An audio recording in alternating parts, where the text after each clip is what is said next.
اعوذ باللہ السمیع العلیم من الشیطان الرجیم بسم اللہ الرحمن الرحیم نحمدہ نصلی علی رسولہ الکریم اما بعد ولا حول ولا قوة الا باللہ العلی العظیم سبحانک لا علم لنا الا ما علمتنا انک انت العلیم الحکیم اعوذ باللہ من الشیطان الرجیم بسم اللہ الرحمن الرحیم۔ ایک مرتبہ سب درود ابراہیم پڑھ لیں۔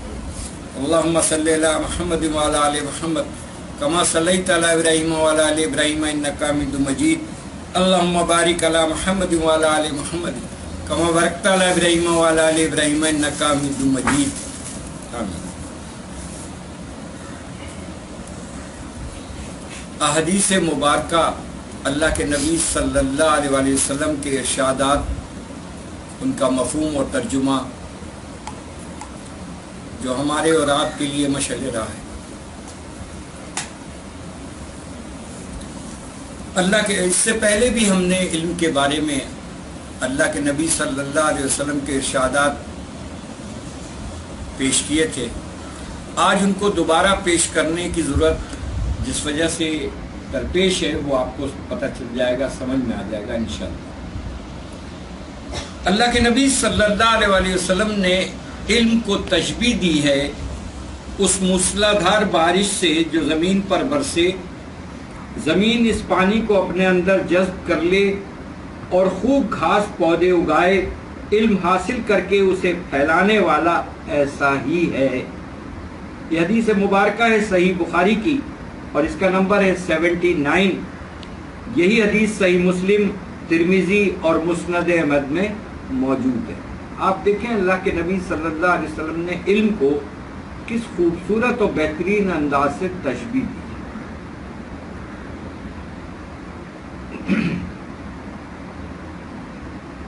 اللہ کے نبی صلی اللہ علیہ وسلم کے ارشاد کے مطابق اللہ تعالیٰ کسی شخص کو علم دین کے لیے منتخب فرماتا ہے تو اللہ تعالیٰ اس کے لیے خیر کا ارادہ فرماتا ہے تو اس کو دین کا علم عطا فرماتا ہے۔ یہ حدیث صحیح بخاری کی کتاب العلم باب نمبر 10، ترمذی، ابن ماجہ، دارمی اور مسند احمد میں یہ حدیث موجود ہے۔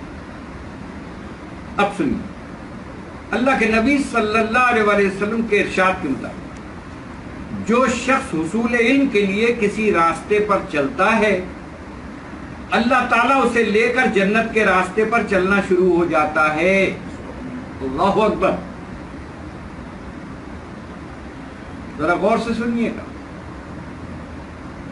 جو شخص حصول علم کے لیے کسی راستے پر چلتا ہے اللہ تعالیٰ اسے لے کر جنت کے راستے پر چلنا شروع ہو جاتا ہے۔ نیز طالب علم کی خوشنودی حاصل کرنے کے لیے فرشتے اس کے راستے پر اپنے پر بچھا دیتے ہیں، اور عالم کے لیے زمین اور آسمان کی تمام مخلوقات حتیٰ کہ سمندر کی مچھلیاں بھی استغفار کرتی ہیں، اور عابد پر عالم کی فضیلت ایسے ہی ہے جیسے 14ویں رات کے چاند کو باقی تمام ستاروں پر فضیلت حاصل ہے۔ یہ حدیث مبارکہ ہے ابو داؤد کی اور اس کا نمبر ہے 3641، 3641۔ یہی حدیث ترمذی، ابن ماجہ، دارمی اور مسند احمد میں موجود ہے۔ اللہ کے نبی صلی اللہ علیہ وسلم کے ارشاد کے مطابق انسان جو اپنے پیچھے چیزیں چھوڑ کر جاتا ہے اس میں بہترین چیزیں 3 ہیں جس کا ثواب مرنے کے بعد بھی انسان کو اعمال نامہ بند ہو جانے کے باوجود ملتا رہتا ہے۔ وہ کون سی ہیں 3؟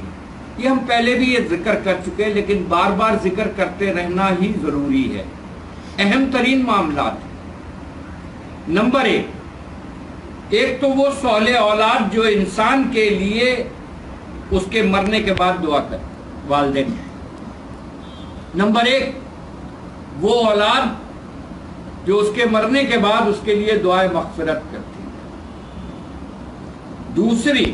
دوسرے صدقہ جاریہ، اور وہ تیسرے وہ علم ہے ہاں دوسرا جو ہے وہ صدقہ جاریہ.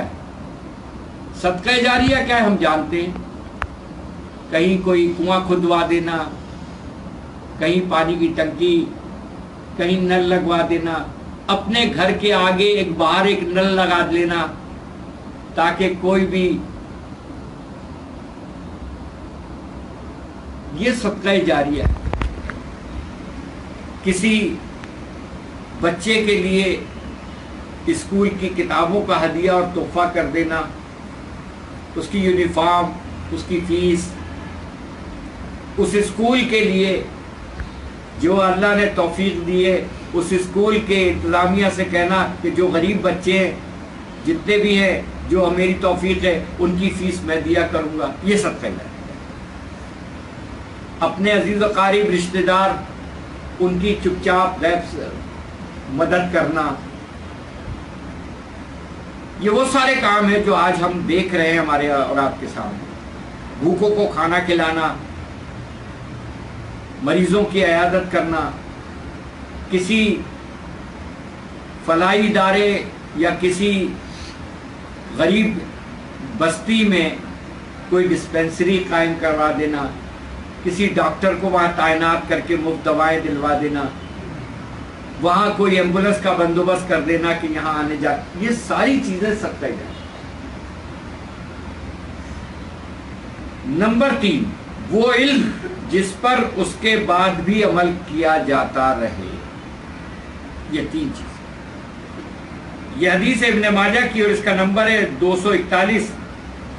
یہی حدیث ترمذی, نسائی اور مسند احمد میں موجود ہے. اب آپ سنیں,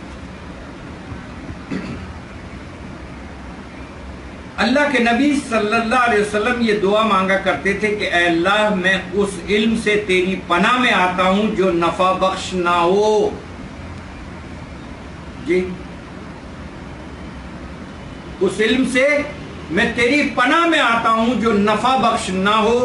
اور یہ بھی دعا فرماتے تھے کہ اللہ تو نے جو مجھے علم عطا فرمایا ہے اس سے مجھے بھی نفع عطا فرما, اور مجھے ایسا علم عطا فرما جو میرے لیے بھی نفع بخشو اور دوسروں کے لیے بھی نفع بخشو. آمین ثم آمین. یہ حدیث ابن ماجہ کی اور اس کا نمبر ہے 250, 250 اور 251. یہی حدیث ترمذی, دارمی اور مسند احمد میں موجود ہے. اب یہ حدیث مبارکہ آپ کے سامنے پیش کی ہیں.